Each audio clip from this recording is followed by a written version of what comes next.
طيب. بسم الله الرحمن الرحيم. الحمد لله رب العالمين، والصلاة والسلام على المبعوث رحمة للعالمين سيدنا ومولانا محمد وعلى آله وصحبه وسلم. سبحانك لا علم لنا إلا ما علمتنا إنك أنت العليم الحكيم وتب علينا إنك التواب الرحيم. So insyaAllah pada malam ini macam kita telah iklankanlah secara impromptu juga tadi. Pada malam ini kita akan berbicara sedikit sebanyak berkenaan tentang tokoh yang kita boleh katakan menjadi pujaan saya lah ataupun orang yang saya minat untuk kaji karya-karyanya, pemikirannya secara mendalam, dan juga menjadi tokoh yang saya kaji untuk kajian tesis saya, yakni Ibn Rushd, ataupun dalam bahasa Latinnya digelar sebagai Averroes, di mana beliau merupakan seorang filsuf, alim, qadhi, faqih, yang berkecimpung dan juga memulakan karirnya, dan juga ini berkembang menjadi seorang, memekarlah menjadi seorang insan, menjadi seorang filsuf itu di Andalus, ya, di Andalus, ataupun pada zaman sekarang ini dipanggil sebagai kawasan Spanyol juga Portugal itu. Nah, okey. Jadi antara teka-teki yang menarik yang dipersoalkan oleh Muhsin Mahdi sebenarnya, seorang pengamat, seorang pemikir, dan juga seorang pengkaji teks-teks falsafah Islam, di dalam sebuah paper ataupun kajiannya, dia menulis berkenaan tentang kenapakah Ibn Rushd seakan-akan mewajibkan semua orang untuk berubah menjadi filsuf. Apakah alasan yang mewajibkan Ibn Rushd untuk berpendapat bahawa semua orang yang awam dan juga apatah lagi filsuf untuk menjadi filsuf itu? Dan ini agak besar, ya, klaim ataupun dakwaan ini agak besar, kerana Ibn Rushd juga mempercayai wujudnya tafawut ataupun wujudnya perbezaan fitrah setiap daripada manusia itu. Tidak semua manusia menurut Ibn Rushd layak untuk menjadi filsuf. Tetapi kenapa? Itu isunya. Kenapa dia mewajibkan, ya, di dalam teks-teksnya, mewajibkan secara tidak langsung untuk setiap orang belajar untuk menjadi filsuf. Tapi on certain instance, dia Ibn Rushd, macam saya katakan tadi, mengiktiraf pula perbezaan fitrah manusia itu. Dan siapa yang baca Faslul Maqal ataupun dalam bahasa Inggerisnya telah diterjemahkan Decisive Treatise, dan juga saya telah ringkaskan Faslul Maqal itu di dalam di dalam ringkasan Faslul Maqal, telah diterbitkan oleh Ibn Press. Kita akan nampak itu. Dia kata, saya mengiktiraf semua orang boleh beriman sesuai dengan tahap penerimaannya, fitrahnya. Dan ini tidak bertentangan dengan asal Islam itu sendiri. Ya, Islam memang mengiktiraf tentang perbezaan fitrah manusia dalam menyerap ilmu itu. Bukan berarti dia itu tidak berkualiti tinggi. Tidak. Boleh jadi fitrahnya, ini tahapnya itu saja untuk dia untuk dia transform diri dia. Dia tidak boleh melebihi daripada preset yang dia ada itu. Menjadi seorang manusia, orang awam sebagai contoh. As for filsuf yang Allah SWT kurniakan mereka Allah SWT kurniakan mereka akal yang bersinar, yang geliga, akan mempersoalkan segala satu benda dan secara perlahan-lahan akan transform diri mereka untuk menjadi yang terbaik. Siapa daripada kita ini pernah membaca buku Hayy bin Yaqdhan, ataupun pernah membaca Tarzan lah, cerita Tarzan kan, ataupun membaca cerita Mowgli. Semua itu sebenarnya diambil daripada cerita yang dikarang oleh ahli filsuf untuk membuktikan bahawa orang boleh self-learn ataupun dalam bahasa orang putihnya didaktik. Dan Allah SWT secara preset akan menciptakan naluri di dalam filsuf itu untuk mencari walaupun dia tidak disediakan dengan bi'ah ataupun keadaan sekeliling yang menyokong ke arah tersebut. So Ibn Rushd dia berdepan dengan macam-macam hakikat ini, kan? Dia tahu bahawa ramai orang tidak mampu untuk menjadi filsuf, dan pada masa yang sama dia tahu bahawa orang filsuf dia kena jadi filsuf dan bagaimana menyesuaikan hakikat itu dengan kehidupan madani ataupun kehidupan dalam masyarakat. Jadi saya cuba untuk jawab di dalam tesis saya ini. Saya kata Ibn Rushd secara tidak langsung memberi peluang kepada semua orang untuk belajar muqaddamat ataupun belajar basic asas untuk menjadi filsuf itu. Belajar mantik, belajar fiqh, belajar tasawuf dan zuhud, ilmu akhlak. Itu pun termasuk daripada kurikulum filsuf itu menurut Ibn Rushd. Dan yang akan cukup dengan itu, dengan asasnya, maka dia akan stay menjadi orang awam sebagai contoh. Untuk orang yang ini yang saya katakan tadi berakal geliga, dia kan tidak berhenti di situ. Dia akan cuba lagi untuk menggali lebih dalam, di mana ilmu-ilmu itu cuma sebagai batu loncatannya sahaja. Jadi dengan itu kita dapatlah menjawab soalan Mahdi tadi. Ibn Rushd tidak mewajibkan semua orang, tetapi dia memberi peluang yang sama rata kepada semua orang untuk explore diri mereka. Adakah tahap kefahaman mereka itu boleh menjadi orang yang alim, orang filsuf, ataupun mereka itu cuma memadai dengan kefahaman yang asas, tetapi memadai untuk mereka, tapi tidak memadai untuk filsuf. As for filsuf, fitrahnya berbeza. Samalah kita katakan kucing, kan? Kucing kecil dengan kucing besar. Kucing kecil fitrahnya untuk minum atau makan cuma ada sedikit, tapi itu tidak mengubah dia itu tidak mengubahnya menjadi kucing yang lebih hina. Tidak, itu fitrahnya untuk makan dan minum yang kecil, yang sedikit berbanding dengan kucing yang besar.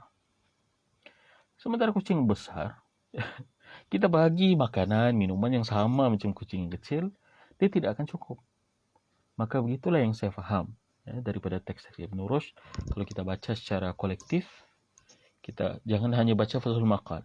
Kita mau kaji Ibn Rushd, kita kena kaji juga teks-teks beliau, khususnya di dalam tahafut, di bab penghujung tahafut itu, di mana beliau memberikan alasan yang saya cukup terpesona lah, ya. Di penghujung tahafut itu tentang mengapakah ahli filsuf ini, tentang bagaimanakah ahli filsuf ini layak untuk diterima sebagai anggota masyarakat yang Islam dan menjadi anggota masyarakat yang fa'al ataupun yang ada faedahnya lah, ya, buat masyarakat tersebut. Jadi begitu. Dia kata memang manusia boleh transform daripada keadaannya menjadi orang awam dan mengubah tahap pemikirannya itu menjadi lebih baik. Iaitu setiap orang, kata Ibn Rushd, bila mana dia Ibn Rushd macam saya katakan tadi, dia yakin dengan tahap transformasi tahap kefahaman manusia. So manusia itu lahir dalam sebuah masyarakat dan dia akan mula-mulanya faham Islam itu, agama itu dengan cara yang difahami oleh jumhur, difahami oleh kesemua orang terlebih dahulu. Kan? Mula-mula itu caranya. Tapi by time dia punya, itulah fitrahnya, menggelegak yang memanggilnya untuk mengubah keadaan kefahamannya itu, tahap kefahamannya itu. Lalu perlahan dia berpindah untuk mempercayai agama ini, Islam ini, sesuai dengan cara falsafah, sesuai dengan cara filsuf. Ini dengan kefahaman yang lebih mendalam, dengan cara ulama. Dan orang alim dan orang awam lah kita. Ini sebagai contoh. Kedua-duanya percaya tentang keesaan Tuhan. Allah itu satu, betul. Allah itu tunggal.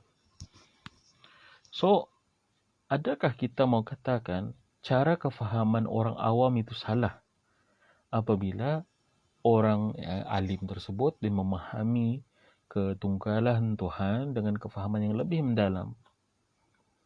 Kita tidak akan kata kefahaman orang awam itu salah. Orang awam itu dengan tahap kefahamannya, dia tidak boleh go lebih. Dia tidak boleh melebihi dan melangkaui itu. Dia tidak boleh faham peraturan Allah Subhanahu Wa Taala di dunia. Inilah yang menjadi bukti tentang ketunggalan Tuhan itu.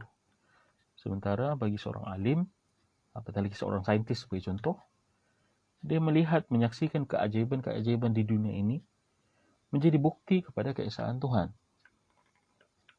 Berbeza.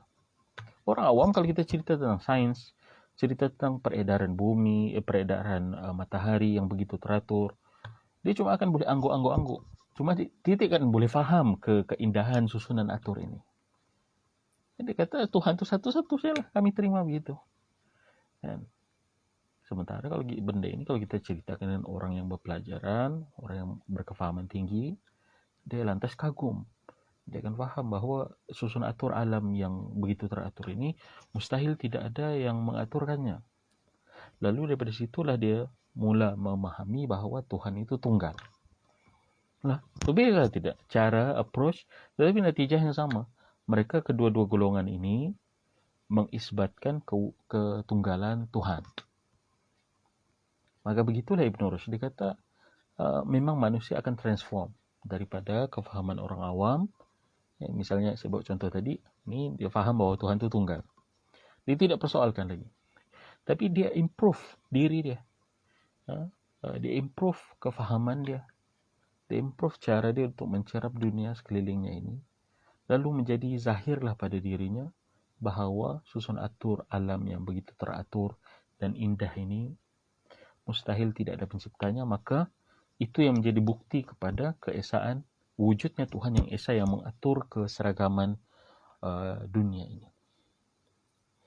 Begitu tadarruj daripada orang awam mulai perlahan menjadi filsuf. So maka Ibn Rushd inilah satu bahagian yang saya betul-betul suka dengan Ibn Rushd ini. Dia kata, kamu wahai filsuf, kamu Allah Subhanahu Wa Taala telah kurniakan kamu ilmu yang tinggi. Jangan kamu pernah tuduh kefahaman orang awam itu salah. Tidak. Natijahnya juga sama. Kamu dua-dua kamu ini mengisbatkan keesaan Tuhan. Walaupun cara orang awam itu dorang cuma dengar dan terima secara bulat begitu. Tidak lagi mempersoalkan. Sementara kamu wahai filsuf, kamu faham dengan susun aturnya. Maka kamu jangan menyalahkan cara kefahaman orang awam, sebab itulah fitrahnya. Itulah tahap kefahamannya. Tidak boleh mereka go lebih daripada itu. Dan kamu pada satu ketika dulu juga pernah memahami Tuhan seperti mana orang-orang awam memahami Tuhan. Maka jangan kamu takabur, katanya. Saya akan bacakan nanti teksnya. Jangan kamu takabur, tawadhu'lah, dan juga terimalah kefahaman mereka itu sebagai bersesuaian dengan fitrah mereka. Jangan dimarah mereka. Ya. Jadi itulah Ibn Rushd, ya. Dia mengingatkan kepada para filsuf, para ulama, alim untuk menghormati cara kefahaman orang awam. Ya. Meskipun mereka itu sudah capai kepada tahap pengetahuan yang tinggi. Dan melihat secara semula jadinya, ini sebab sesuai dengan ilmu mereka kan, bahawa orang awam tu cuma faham makna-makna yang atas saja, surface meaning, tidak boleh menembus ke dalam teks tersebut. Ataupun macam tadi, dorang faham bahawa Tuhan tu Esa, betul. Tapi mereka tidak faham bagaimana buktinya secara logik kalau disusun bahawa alam sekitar, alam sekeliling ini menjadi bukti bahawa keesaan, bahawa Tuhan itu Esa. Maka jangan dianggap begitu salah. Berarti ini secara tidak langsung adalah teguran agar filsuf, wahai orang-orang yang berilmu tinggi, jangan kamu takabur. Jangan sekali kamu takabur di depan, jangan sekali kamu takabur ya, di depan orang-orang yang kurang berpelajaran daripada kamu. Karena itu fitrah mereka. Allah.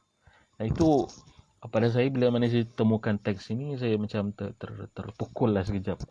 Ya, sebab kita khususnya orang-orang agama ni, ustaz-ustaz ini diajar, begitulah kita belajar, begitulah kita mau sampaikan kepada orang.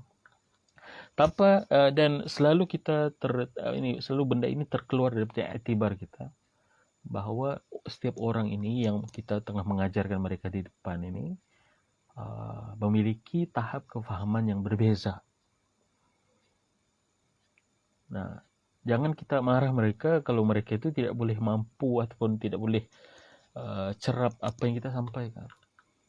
Perlu kita mahlan, perlahan-lahan dan juga menyantuni dan menghormati tahap kefahaman mereka itu. So kata beliau rahmatullah alaih, wa amma inda naqlatihi ila ma yakhussuhu fa min darurati fadilatihi alla yastahin bima nasha'a alaih wa an yata'awwal lidzalika ahsan ta'wil. Allah, dia kata adapun saat perpindahannya kepada pengetahuan yang khas buatnya, yakni dia sudah menjadi filsuf, menjadi seorang alim, kan, maka daripada darurah, ini kemestian kemuliaan yang ada pada dirinya itu, sebab menurut Ibn Rushd, apabila seorang itu sudah mencapai tahap berfikir yang tinggi, sepatutnya akhlaknya juga menjadi akhlak yang tinggi. Jadi dia kata famin darurat fadilatihi, maka menjadi daripada kemestian kemuliaan yang akhlak pada dirinya itu, katanya apa? Dia tidak yastahin, dia tidak merendahkan perkara yang diyakininya ya, pada awalnya. Yakni seperti mana cara orang awam itu. Macam saya katakan tadilah, kan, mustahil seorang itu lahir daripada ibunya terus lahir terus memikirkan dunia ini dengan cara filsuf. Benda itu mustahil.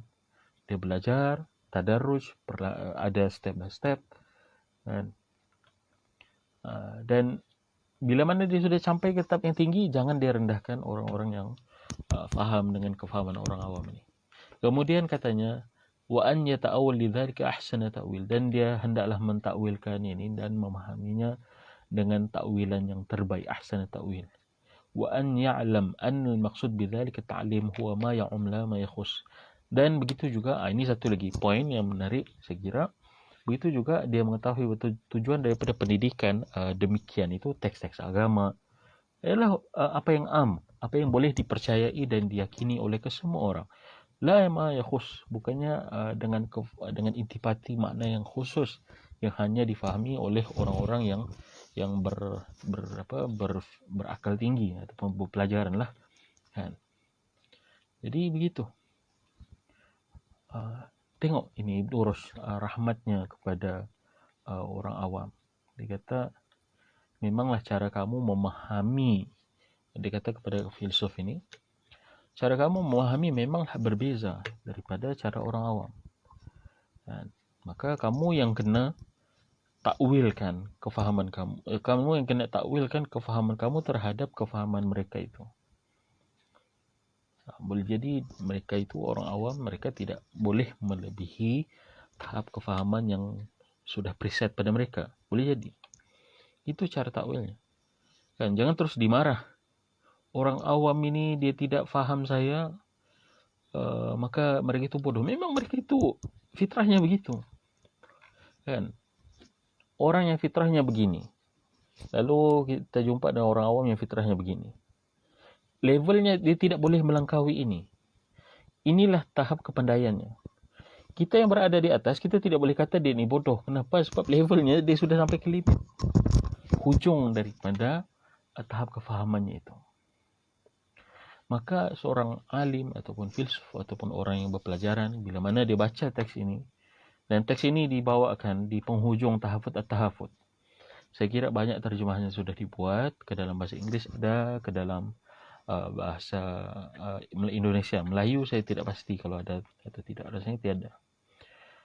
Di mana tahafut-tahafut itu menjelaskan kepada kita, kamu seorang alim, jangan kamu takabur kepada orang-orang yang ada di bawah. Meskipun kamu sudah transform diri kamu menjadi yang terbaik, sudah tentulah menjadi filsuf itu, orang yang berada di atas itu lebih baik. Kan Allah SWT sudah kata dalam Al-Quran, Inna Allah yarfa'u alladhina amanu minkum walladhina utul ilma darajat. Allah SWT mengangkat orang-orang yang orang-orang yang beriman dan juga orang-orang yang dikurniakan ilmu beberapa darjat, melebihi daripada orang-orang yang beriman itu. Jadi begitu. Memanglah orang alim ini lebih mulia sebab fitrahnya Allah SWT telah terangkan dalam Al-Quran itu.